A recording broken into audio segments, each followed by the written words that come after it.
If getting more fiber and protein while reducing net carbs, sugar, and calories fits your health goals for the new year, get better macros in your go-to dishes with Hero Bread. From a quick 19-gram protein breakfast bagel to Taco Tuesday for the family, your favorite recipes are covered. They have sliced bread, tortillas, bagels, and more with protein and high fiber. And there's 0 to 5 grams of net carbs and 0 grams of sugar. To help hit your goals with easy swaps for your favorite bready dishes, Hero Bread is offering 10% off your order. Go to hero.co and use code HERO26 at checkout.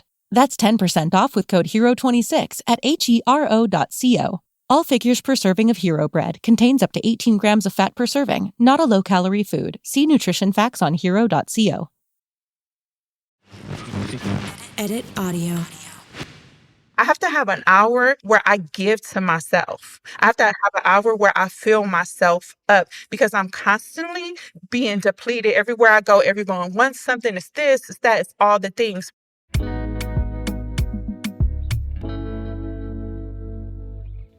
Hello, and welcome back to the Be Well Sis podcast. I am your host, Dr. Cassandra Dunbar. How has life been treating you? But more importantly, how have you been treating yourself? Me, I've been great. I've been doing my best. But I'm really excited for today's conversation because if you know anything about me, you know that I love a good fragrance. I am damn near a fragrance hoarder. And the best compliment for me is if you tell me that I smell good. Like nothing else matters if you think I smell good. So I'm really excited for today's conversation because I get a chance to speak to registered nurse turned fragrance founder and CEO Octavia Morgan. She is the CEO of Ulta Beauty's first Black-owned and woman-owned prestige fragrance house. So shout out to her. In our conversation, we talk about her journey from nursing and using her science background and love of fragrance to creating a fragrance brand. We also talk about how layering scents can be a way to create our own unique fragrances. And she talked a lot about the importance of pouring into ourselves in order to show up as our best self, not only for ourselves, but for our loved ones, and how fragrance can play a huge role in that experience. So I will stop chit-chatting and let's hop into it. As always, thank you so much for joining. I am so glad you're here. Be well, sis. Now let's get into the conversation. So I'm super excited to be speaking with fragrance founder Octavia Morgan. So before we start, Octavia, I would love to know how you're feeling in this moment, PMS. So physically, mentally, and spiritually. You can go as deep or as not as you want to. You know what? Right now, I'm just feeling extremely grateful to be here with you today on this platform. I'm feeling at peace because I said a little prayer before we connected today. Yeah, just feeling very grounded in my body and ready for this chat. I love it. So one of the things that I've found that has been healing to me has been fragrance, especially after having children. My whole identity was focused with them. So I felt guilty about spending time with myself or doing things for myself.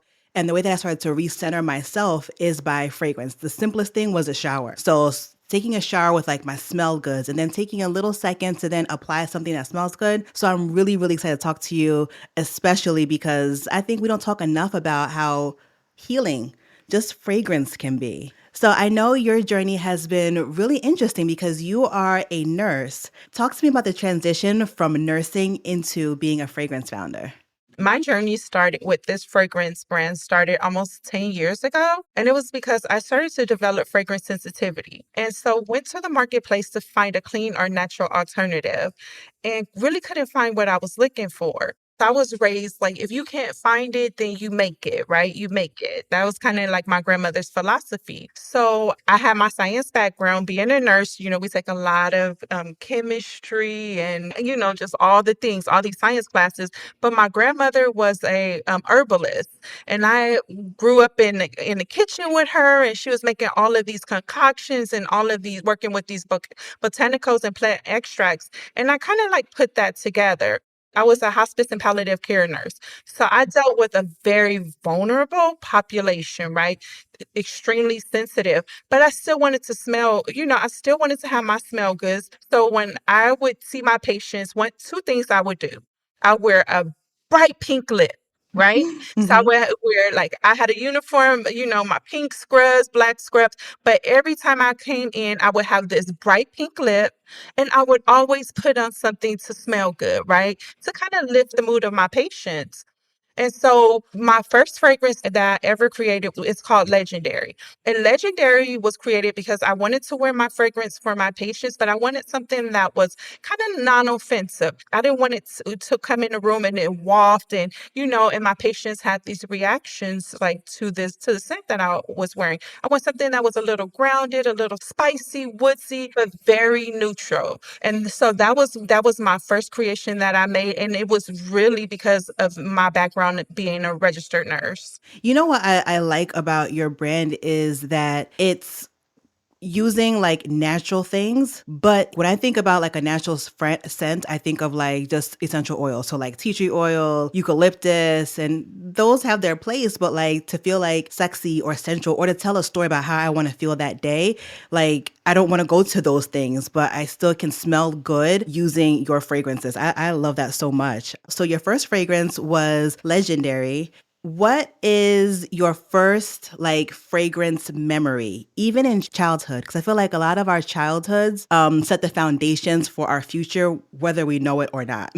My mother comes from a big family, and lots of women. And so my grandmother's house was the house everyone would go to. Do you know when they would go to like these parties, these things, everyone would come to my grandmother's house and they would get dressed. And I always remember as a little girl just looking up and they look so beautiful and elegant and put together. But before they would leave, she would have fragrances like on the side table, and everybody would come and to spray their fragrance as the last little step before they left, right? Hmm. So as I got older, I was like, when I got dressed, I was like, okay, I want a fragrance. Where's my fragrance? I'm not done. And Right. so my first fragrance that I've ever got was a fragrance that they bought me was a fragrance called Tea Rose. And tea rose smelled like crushed roses. So with the tea rose, it gives me like memories of family get together, beautiful women going out on the town, it gives me like such nostalgia. So you were mentioning how one of your first like memories of scent was just like the finishing touches that the women, like your mom, your aunties, grandma would do before they step out. Let's talk about just layering. So as people are learning about how to layer scents, what are some tidbits or some advice that you would give for us to take a fragrance that's available to the masses, but make it our own? So, great question. Right now, we're really leaning into layering. I love the concept of layering because you're actually becoming your own perfumer, right? You're creating this new scent, and especially now because with fragrance talk and just all the conversations, a lot of us are buying the same fragrances, but you don't want to smell like the person next to you. So layering really gives you a chance to customize your fragrance. It's two different school of thoughts with the layering. I like to layer using the heavier scents. So what I do is I lay my scents out and I smell which one is the heaviest scent. I put that one first, and then we go from medium to light. I always spray 2 spritzes of the heavy scent on my skin first, and then I come over with the next scent. I put 1 spritz of that. I let it settle. Then I smell it. If I like it, I'm fine. Then I can go. If I want a little bit more, I spritz another spray of the lighter scent on top and let it sit, and then I go. And you have this beautiful combination that you've made, and it smells like no one else. So if I'm using several different perfumes, so let's just say the bottle costs, I don't know, over $100, but now I'm using different ones, that can add up kind of quickly. Are there any other ways to kind of, yes, make the scent unique without having to like take out a loan? You can use body oils, you can use body mist, you can use a more expensive fragrance and like you can layer it with a nice body oil. That's really nice. Those tend to be a little bit less expensive. And you can use these body mists that everyone is using right now. I think they're great. They're a little bit lighter, so it may not last as long, you know, even with you using a EDP, a more like a heavier perfume-based perfume, but you still get the beauty of concocting your own scent.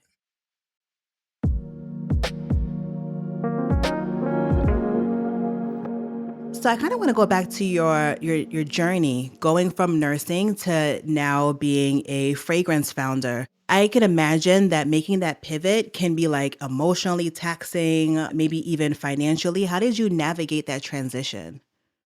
I meditate and pray every day at 5 o'clock in the morning, right? And in my meditations and prayers is where I get my answers. So before I decided to take the leap full time into Octavia Morgan, my answer came back that, hey, you need to quit your job and go full force into this.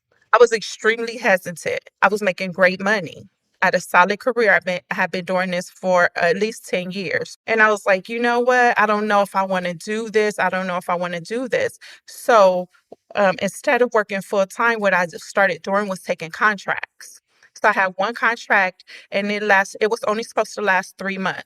They end up extending the contract to me another 3 months. So the first 3 months, fine. I was fine with that. The second 3 months, I'm a very private person. So I literally cried going to work and cried coming home because I knew was not what I was supposed to do.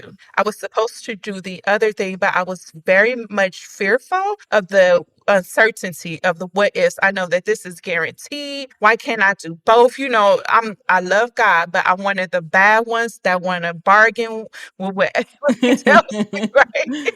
Why can't I do both? And that wasn't the answer I was getting back. The answer I was getting back was you have to do this full time. So after the contract was up, they wanted to extend again, and I said, hard stop, no. My family thought I was out of my mind. They were like, what is wrong with you? Like, what's going on? And I was like, no, I have to do this full time. In order for us to get this brand where we need it to be, I have to be there full time doing this work. Yeah, And committed. so I just kind of took a deep breath and I just put one foot in front of the other. And we just started being on that journey. And one of the quotes that just really stuck out for me was, what is it? A journey of a million miles starts with one step. And so that's what I had to just keep telling myself. And another thing that stuck out to me and just replay over and over in my mind was, I love Tony Robbins, right? And one of the things that he said, sometimes you have to burn the ships.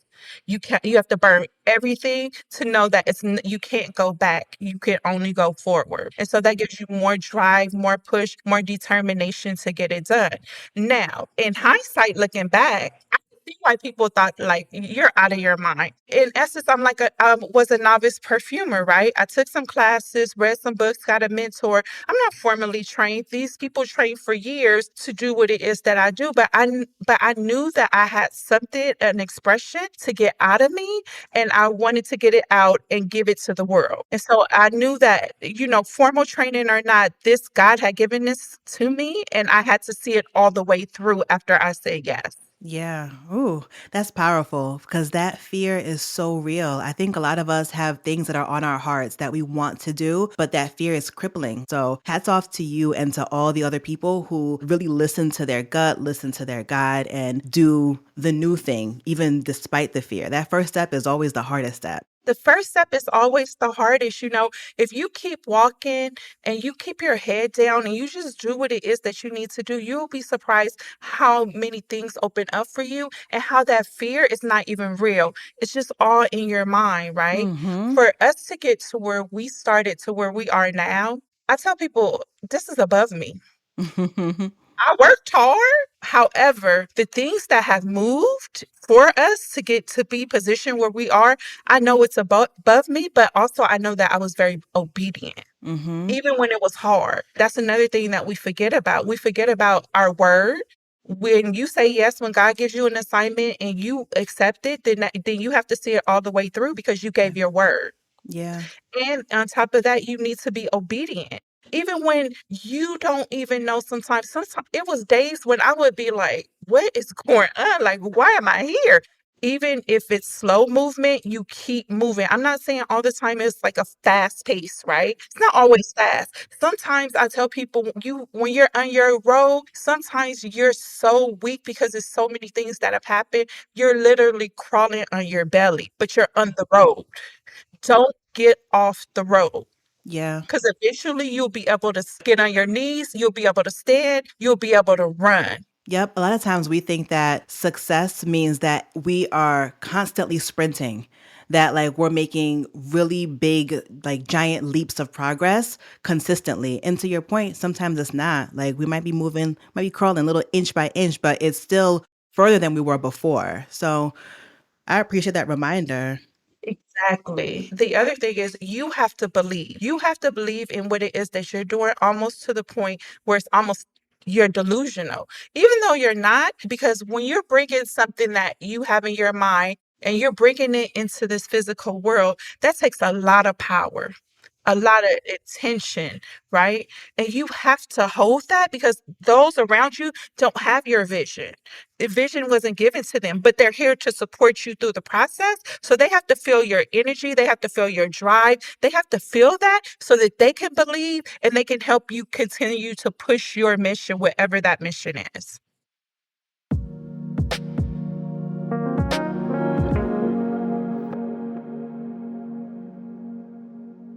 Do you have someone in your life who's impossible to shop for? Every holiday season, you're left wondering what on earth to get them. This year, give them the gift of pure comfort with Cozy Earth. I love gifting cozy essentials during the holidays. There's just nothing better than curling up after a long, hard day and relaxing as the nights turn colder and darker. And the ultimate holiday gift for cozy moments is the Bubble Cuddle Blanket.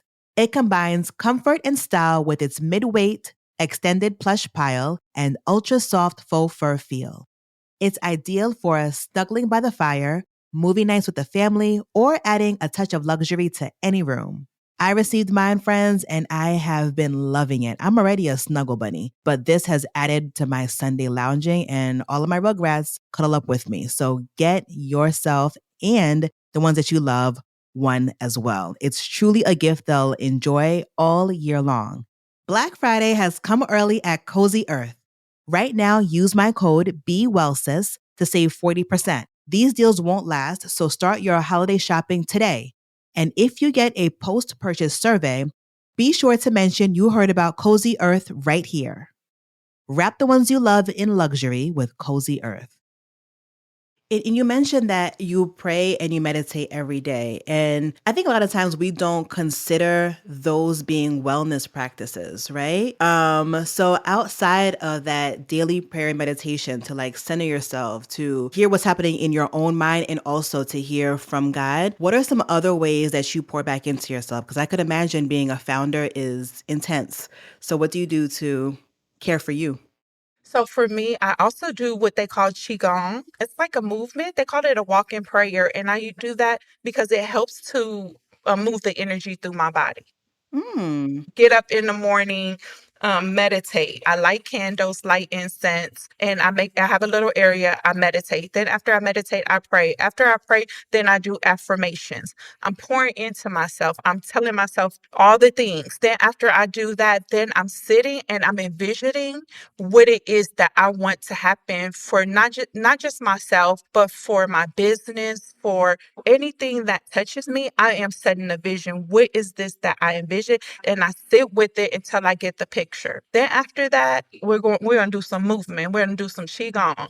I have a little trainer now that I'm working with, and so now a couple of days a week I go and I exercise because again, it's about movement, moving that energy, right? It's about moving that energy so that we can hear where we need to be guided. I think that that's what it's all about. And as you become a woman of a certain age, it really becomes about it. What we take for granted is we don't really take care of our body, right? And when you're building something, it's very intense. Even if it's not like you're not physically out there like laying bricks, but you are physically like creating this thing and it's taking so much energy and power. And how do you move that energy and power so it's not stagnant and it's constantly moving? And I know it seems like that's a lot of things to do, what I do in the morning, but literally, it takes an hour out of my day. It's 24 hours in a day. I have to have an hour where I give to myself. I have to have an hour where I fill myself up because I'm constantly being depleted everywhere I go. Everyone wants something. It's this, it's that, it's all the things. Because not only am I a CEO, a founder, I'm also a wife. I'm also a sister, a friend. I'm all the things to all the people. And I set the tone by being loving to myself, by being compassionate to myself, right? By showing myself that kindness, then I'm able to start my day. I'm so happy you said that. I was actually going to ask you, like, how long does this take? But you said an hour, and an hour is so feasible for most of us, right? If not all of us. And I think, especially as Black women, we tend to self sacrifice. So, because we want to show up as good women and show up as good wives and sisters and members of our community, we think, well, we'll put ourselves completely last, dead last. And whatever scraps I have to give to myself is what I'll give to myself. But no, to your point, to be the best version of ourselves, we have to be kind and love on ourselves. And that's something that I'm still actively working on. Like, I know it in my head, makes perfect sense, but for whatever reason, I have a hard time consistently applying it. Every time I'm in my routine of meditating and praying in the morning, things feel better. Like, the way that I move throughout the world is much more productive and kind and loving and all the things. But for whatever reason, I don't stick to it because I'm just like, well, no, I should get up early, but not take care of me and take care of the kids and do this other thing and work. And so I'm really grateful that you said that, because I know it's not only a reminder to me, but to the people who are listening as well. Because You know what? It just becomes a habit, right? I'm not saying that it's not hard. Some days, I lay in the bed. And you know what I do? I'm not up in my little in my space that I have, right? Sometimes I lay in the bed, and you know what? When it's those days, I literally have my little headphones and just do a meditation. It has to be so intentional with the way that I take care of myself. And I have to do that because maybe like 2 years, yeah, almost 2 years ago, when we were really like, it was like a lot going on this journey, I got really sick. I went to doctors. I went to traditional Chinese medicine doctors. I went to so many healing people, and none of them could help me because it wasn't anything physically wrong with me. It was the stress and the pressure that I was carrying. And you know what? Someone told me, this is going to kill you. And do you want to die? And I had to really have that hard conversation with myself. Like, do you want to die? And I was like, I don't want to die. And it was like, so you have to take care of yourself. You have to start pouring back into yourself. All the things that get depleted, because we can't help life be life. Things happen. I always tell people it's the contrast. I have so many beautiful things that happen, but along with these beautiful things, I can tell you extremely detrimental things that were going on at the same time. So it doesn't stop, right? Life don't stop. So how do you navigate this life in a graceful and joyful and appreciative way? It starts with you. there's so much that's outside of our control, but what we can control, we have to control. So, to your point, the time, and where do we focus our time and our energy, and making ourselves a priority. When we're women and we're ascending in our careers and we have all of these beautiful things, we'll say, oh, we'll do that next time. And one of the things that we teach not just our kids, our mates, our family, our friends how to treat us, is how we treat ourselves. You're right. And then how do you teach your children? Because I heard that you said that you have kids. Mm-hmm. How do you teach them how to self-regulate? How do you teach them when these things come up, how do they center their self? Mm-hmm. Because I asked my kid, you meditated? My kids are adults, so my son and my daughters, they come sometime to visit. And they'll get up in the morning and they know what time it is. They get right into it. I'm like, okay, we're doing a meditation. A lot of people in our community, it's not what we say, it's they emulate what it is that they do. When people see that you have that peace, you have that joy, you're centered, they want to know, what are you doing? And when you say, hey, this is what I'm Yep. doing, I can give you this. My favorite thing I give, honey, is two things. I give books, and baby, I give meditations. Everybody knows.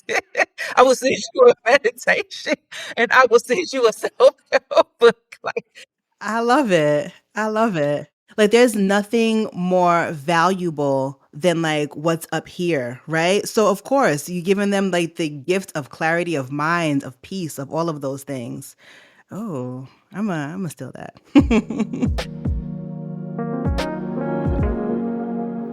All right, so now I would like to do a quick little or a rapid fire round, and I would love to know what's an unexpected scent that you love. so I love a good oud fragrance. Even though it's powerful and it's all the things, I love a oud, and I love a oud a good balanced oud on women. I feel like it wears so beautifully and very sexy on a woman. I love a oud with a little spice in it. It's very unexpected, but on women, it's so sexy. Ooh, nice. What would your quote soft life scent notes be? What I have in my midnight orchard, a little peach, a little Szechuan pepper, a little vanilla, a little sandalwood, creamy with a little bit of sweetness to it. What's the most nostalgic scent in your collection? For me, it would be dark rose. And that's because when I created that scent, I wanted to create a scent that was unapologetically sexy. I feel like we always are apologizing for everything, and I just wanted a scent that was in your face. It didn't apologize, and as it evolves, it gets moodier and sexier and sensual. And I love that scent, and I love how it wears not just on women but on men too. And it's just one of those scents that it just gathers compliments everywhere you go. I love it.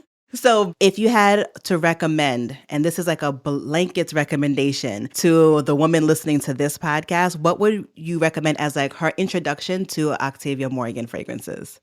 So my holiday recommendation for Octavia Morgan would be to get our 8-piece discovery set. That's on octaviamorgan.com. And we have a 4-piece discovery set on Ulta Beauty.